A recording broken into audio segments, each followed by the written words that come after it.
empowered people make informed decisions that lead to living a life without regret. This is Sara Khaki and Shawna Woods from Atlanta Divorce Law Group, and this is the Happily Ever After Divorce podcast. Welcome to another episode of Happily Ever After Divorce podcast. This is Sara Khaki with Atlanta Divorce Law Group, and I'm joined by our very own managing partner, Shawna Woods.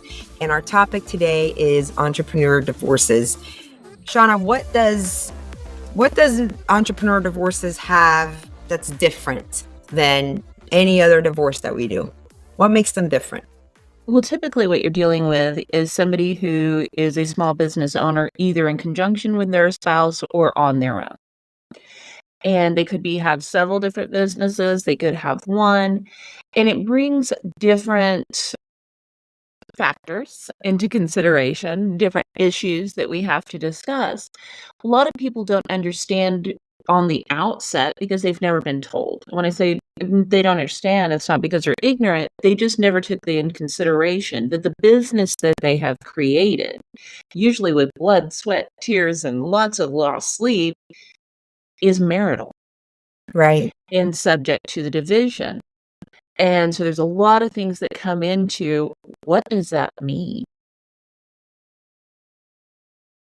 So one of the things that I would say, the first thing when we're talking about somebody with a small business, we have to figure out, are you a sole proprietor or is it a business?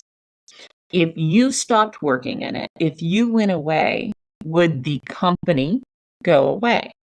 Or would the company be able to survive if someone else replaced you? So that's the first factor. And then the second factor we start going into is, how do we value this thing? Mm-hmm. A lot of people will tell me, I have a lot of my business owners say, without me, this place is nothing. There's Right. absolutely no value. If I stop being who I am, there's no value to it.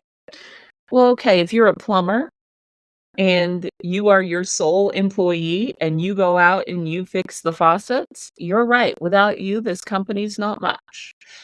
Except for there's probably a van and some equipment and maybe a list of clients or other things that you've acquired during the year. So it may have some value to it.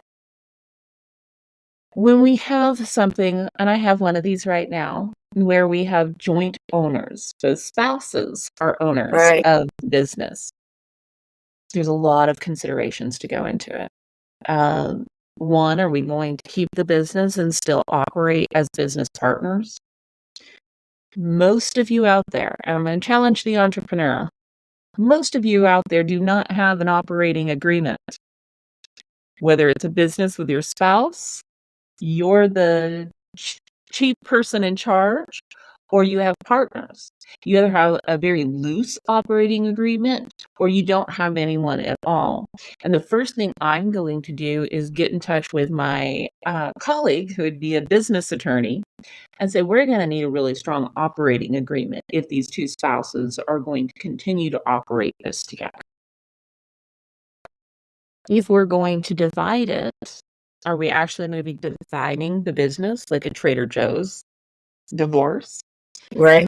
Or are we going to have one person who's going to own the business? And if that one person is going to own the business, if that business is valuated in the millions, as it often is, do we have the capital in your other assets to buy the person out of the business? Or are we looking at structured payouts over several years? One of the biggest things that I think that I see is, although, and I have said this for years, Georgia is an equitable division state. Most courts start out saying, we think 50-50 is fair, and you have to give us a good argument why not. A lot of times when I have taken business divorces to court, they don't go with a 50-50 division.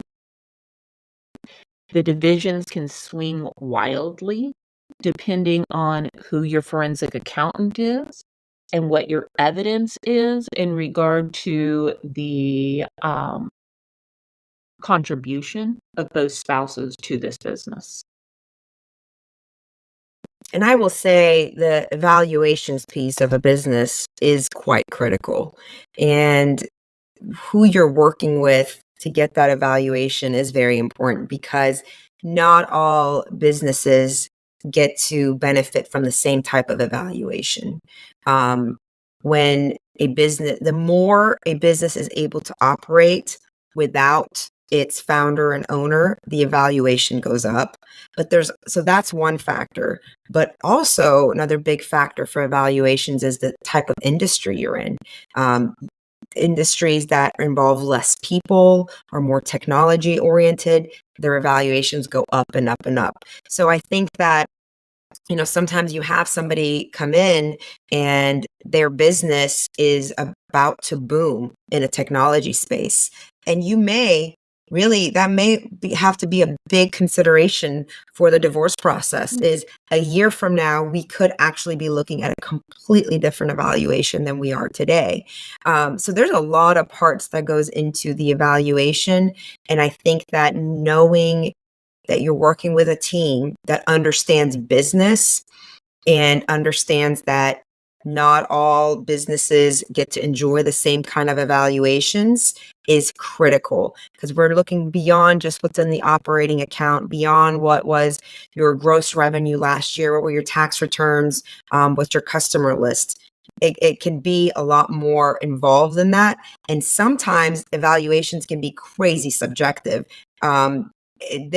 Depending on the business value you're talking about, could be a completely different framework depending on the industry you're talking about, depending on the market you're talking about. It could be a completely different framework.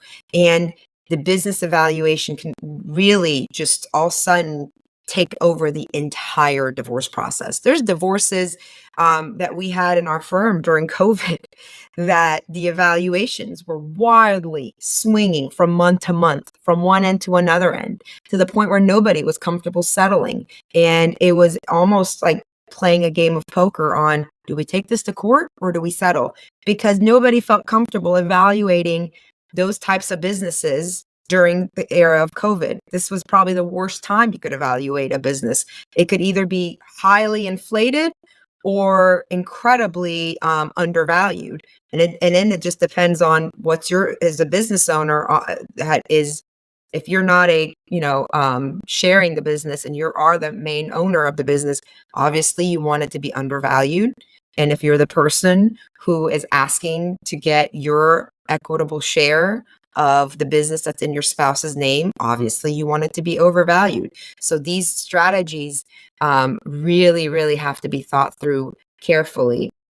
Now, Shawna, one thing that I think is really interesting in entrepreneur divorces is the entrepreneurial's mindset in through this. Because if you're a true entrepreneur at heart, there's two conflicting feelings you have. One, the business is pretty close to an emotional, pretty close to, I mean, I'm not going to call it a child. I mean, I consider myself a business owner, as a founding partner of Atlanta Divorce Law Group. I will never say that I feel about the firm the way I feel about my children, but in a professional environment, as professionally as a child gets, that's how I feel about it. This is something I've created with blood, sweat, and tears, and preyed on, taken time away from my family to do. And so it is something that's very near and dear to your heart. And it takes a lot of personal development to not let parts of the business to feel personal to you, right? So there's that side of the story. But then the other part, the competing thing is, okay, if I'm truly an entrepreneur, I can always create. I can always make more. My time actually is money. How much do I give up to this divorce struggle? How much do I give up to this process of myself and to capture something that I'm not sure how much I'm going to get back, and it's in the control of somebody else, versus freeing myself up and doing the things I can control? Because one of the reasons entrepreneurs become entrepreneurs is that they want control and freedom over their own future and their income. And it is very difficult, I think, for an entrepreneur to all of a sudden to realize that something they have created could be decided upon and is in the hands of another person, which is a judge, which, close your ears, entrepreneurs. They don't know that much about business. They don't. Um, they not to the point that they probably have not gone through the blood, sweat, and tears and the emotional drainage that you've gone through and the nights in fear that you've gone through to build this business and the times where you weren't eating like you should have, you weren't paying yourself like you should have, you weren't getting quality of time with yourself or your family to take this idea and make it come into formation. They will never understand that spirit part of you. And to put it in the hands of somebody that is looking at it as black and white as a judge will it's very shaky. But as an entrepreneur, you also know that, man, do I just go and create something new versus do I walk away from something I've created that's now might be in the hands of a judge? And I think that emotional turmoil is very, very stressful for the owner of the business. You're correct. I think that there's two mindsets, and you said a creator and an entrepreneur.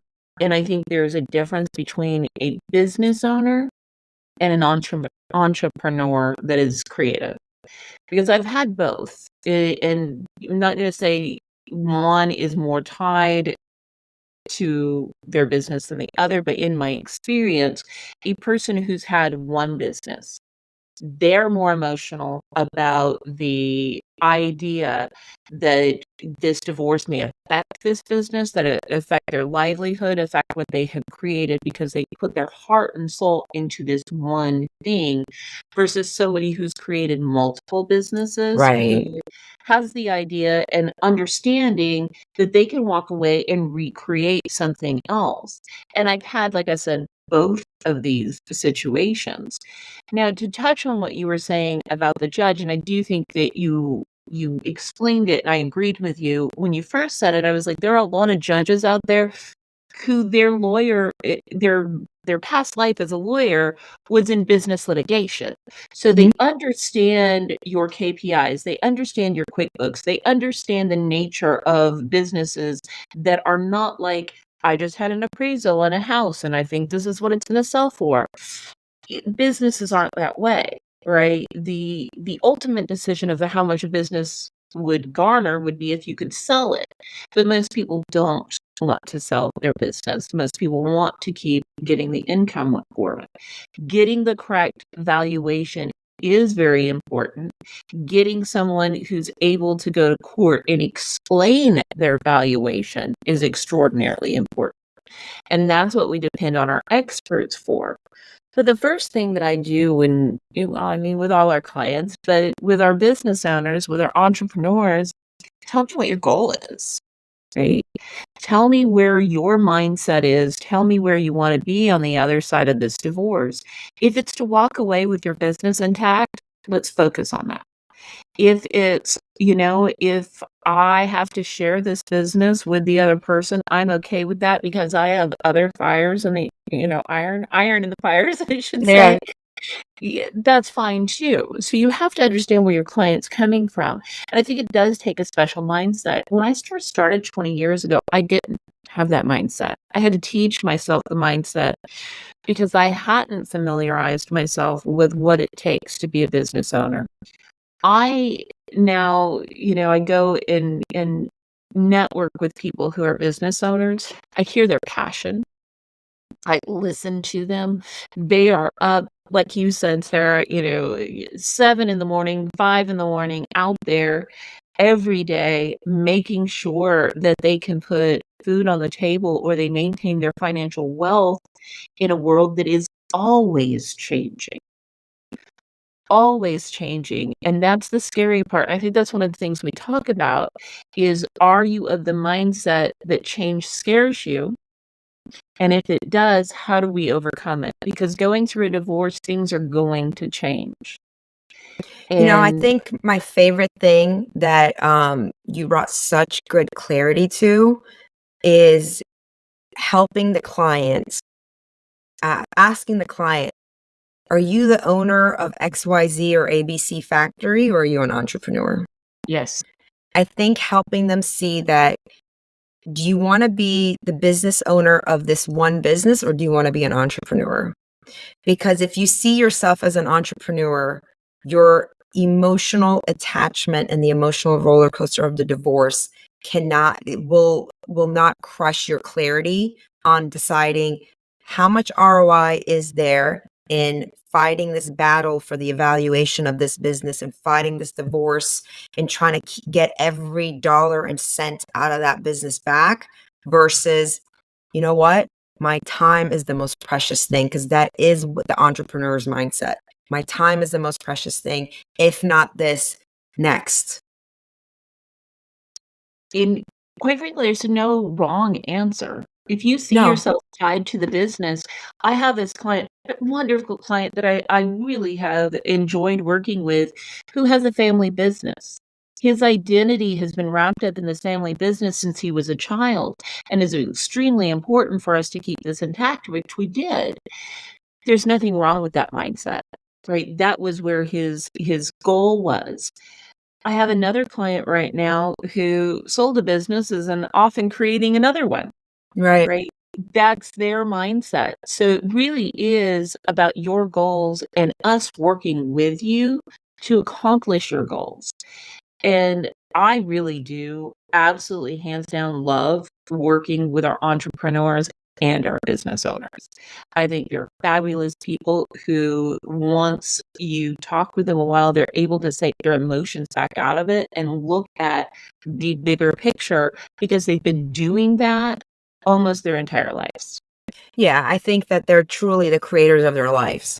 And a lot of them, just because of the nature of what they've gone through to build their business, they were forced to create so much personal development within that gave them clarity on who they are, what they're made of, um, what they're willing to do and what they're not willing to do, and what the price of their time and their sanity is to them. And the fact that you can always create more.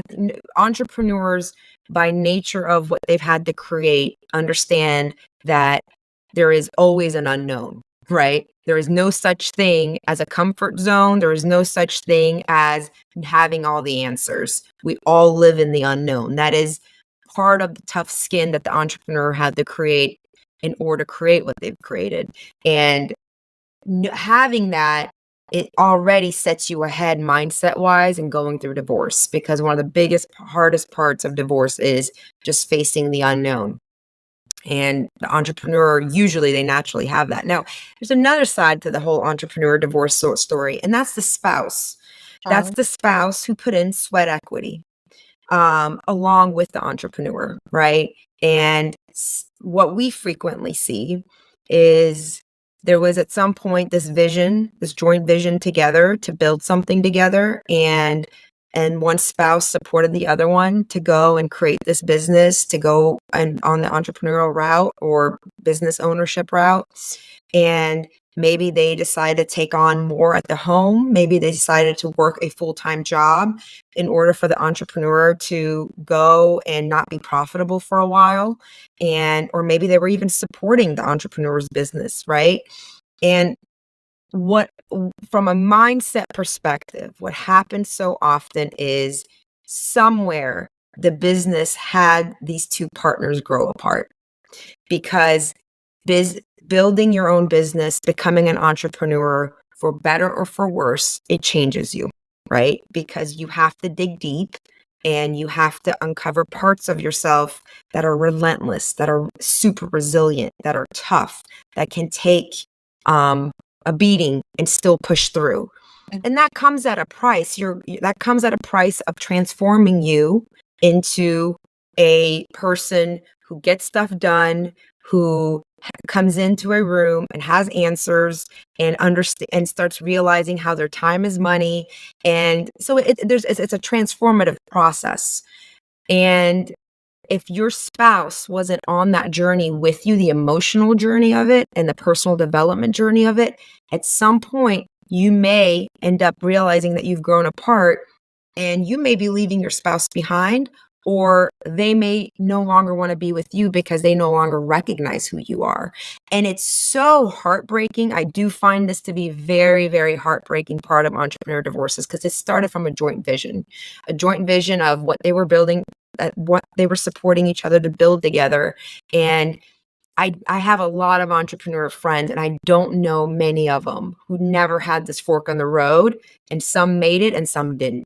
And obviously, since we're in divorce law, we're helping those who didn't make it.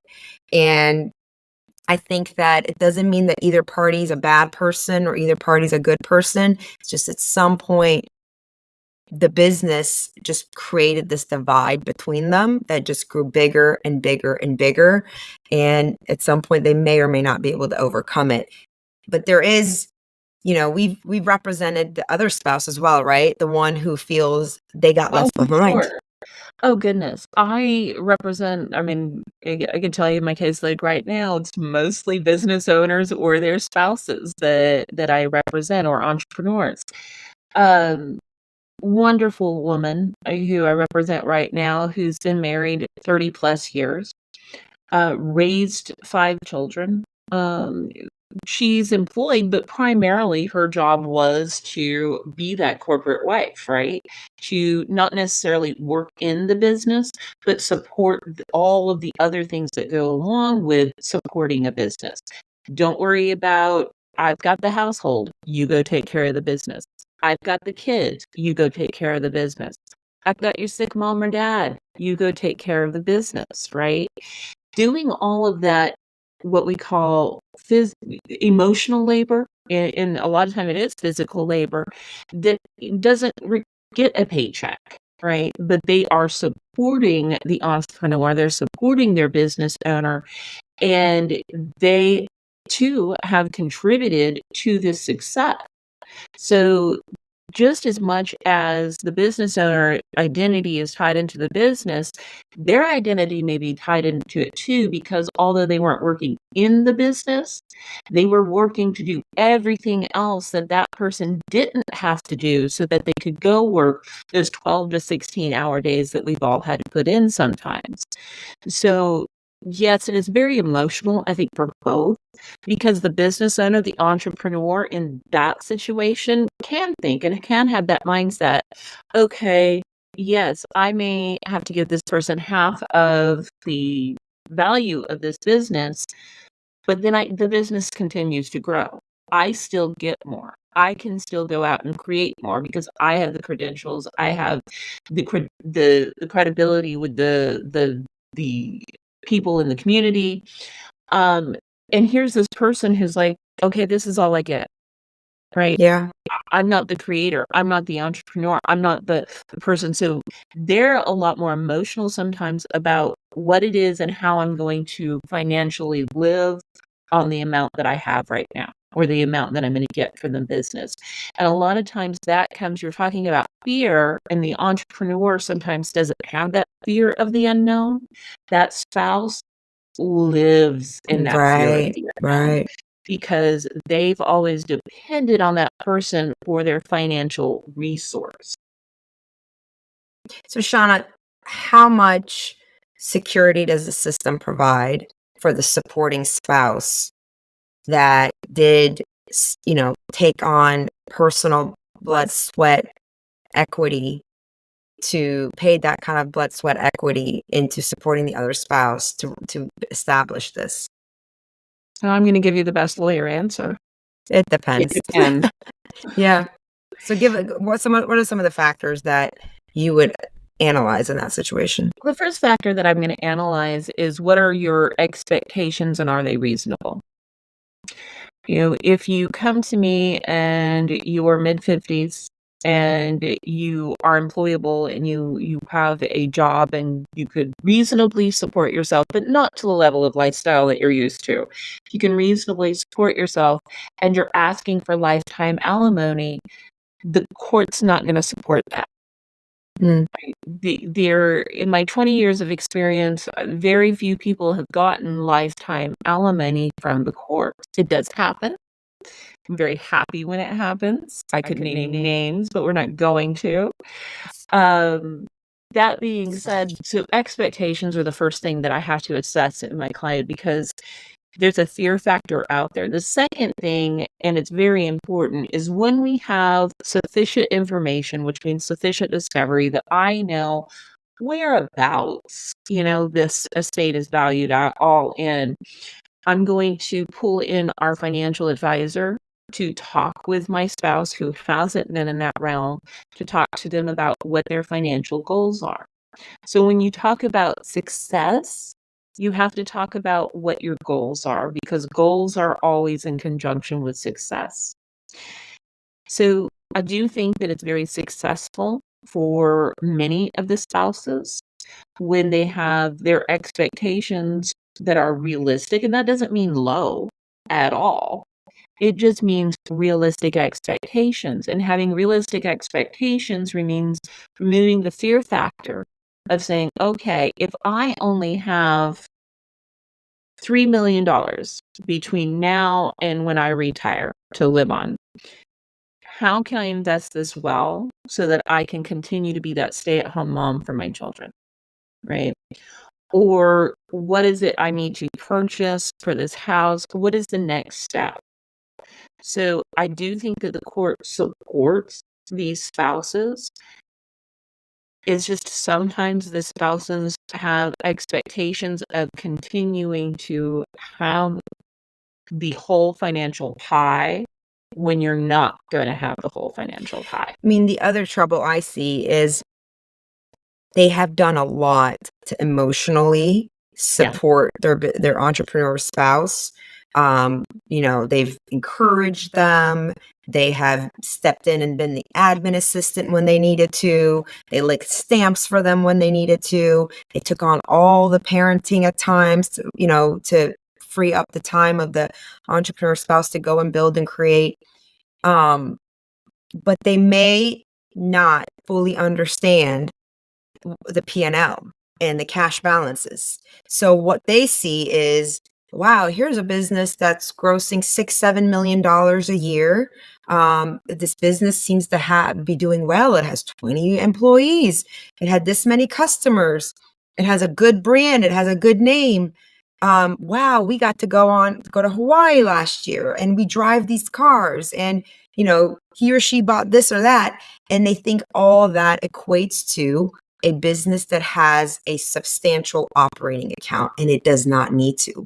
A lot of businesses are just moving cash around from line of credit to operating to credit cards, and it's just a cash running machine and doesn't necessarily mean there is a substantial amount in the operating account, right? And there's some expenses involved that may just be tax strategy that has nothing to do with the actual operating account.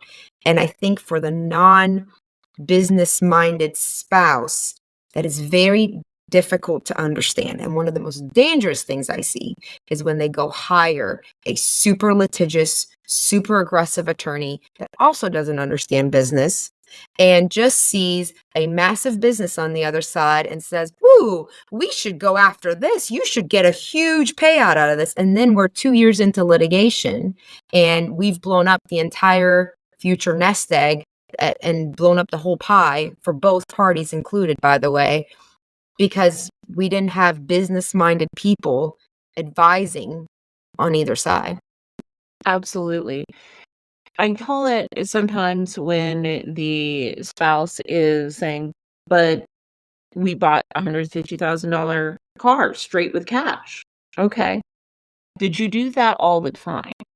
Was this a yearly thing? Was this a 5-year thing? Was this a one-time thing? The ebbs and flows of business. And yes, I will tell you a lot of times, another thing I have to do for my entrepreneurs and my business owners is get them with a good CPA. Right, Because a lot of them are not understanding how to successfully run the business. They can create it, but they don't know right. how to successfully run it. And their books are not clean. Their books aren't clean, and it looks like they're robbing Peter to pay Paul. Right. And And they're all the behind on taxes. other spouse knows is they've always been able to afford everything. Well, can they afford everything in 2 households? And the answer is probably no, Right. right? you hit on something that's so very important, and I just want to emphasize this so much. The other attorney in an entrepreneur or a business divorce is very important. And sometimes you just have to go, I'm sorry, we're going to have to take this to court because they're advising your spouse poorly. Mm-hmm. And it's unfortunate. Either they don't understand the business, they don't understand the books, or they don't understand the law around it and what can be separate property versus marital property or inheritance versus marital property. And trying to explain that to either a green attorney or an attorney who just is not well versed in business divorces, their eyes get big. Oh goodness, they're seeing these great big dollar signs and they've overpromised their client. It's almost impossible to walk somebody back down from an overpromise Oh because my they gosh. just feel like they're getting the short end of the stick, no matter how much they get. Right. Right. Talk me through this. A lot of business owners, for tax strategy purposes, will put their spouse on the payroll. You're Yep. shaking your head because there's a competing interest there between what the tax strategist CPA is going to tell the entrepreneur client versus what we're going to tell them about that, because we're looking at it and going, oh no, don't do that, versus because now you're giving more factors to the court to look at this as, okay, you both built this thing together, right? Versus the tax strategist that's saying, yeah, let's put him or her on the payroll because that would be great tax strategy. I got 3 of them right now. 3 of those right now. And I had to walk them through, okay, first of all, this is one of the things that happens. Usually what it is you're using it as a retirement fund, right? Yes. You probably are not paying them, quote unquote, salary directly. You may be, but most of the Yeah, you time, might be putting in an IRA for them. you're funneling an IRA, right? They don't really do anything, although they will tell you they went and answered the phones one time back in 1972. Uh, but for most of the time, they really haven't done much, and you have to pull that out in discovery. You have to be like, "This is not, a real job," because one of the things they'll do is say, "Oh, okay, you, fired me when the divorce started." "Well, no, I just stopped funneling your IRA," right? So that's one. And two, you really have to do a deposition and kind of pull out what they're trying to, or what they actually did at the business. And then you may have to identify different workers there and ask those workers, so on and so forth. So yes, it is. It definitely raises a unique issue, but not all that unique. What you don't want to do is this one case that I had. Please do not put the business in someone else's name Oh God. for tax purposes. Um, that is probably the worst thing that you can do, because if it was separate property, you then gifted it either directly to that person or to the marriage. That's valuable advice. Thank you, Shawna. Thank you. Thanks for listening to the Happily Ever After Divorce podcast. If you'd like to learn more, go to atlantadivorcelawgroup.com/resources.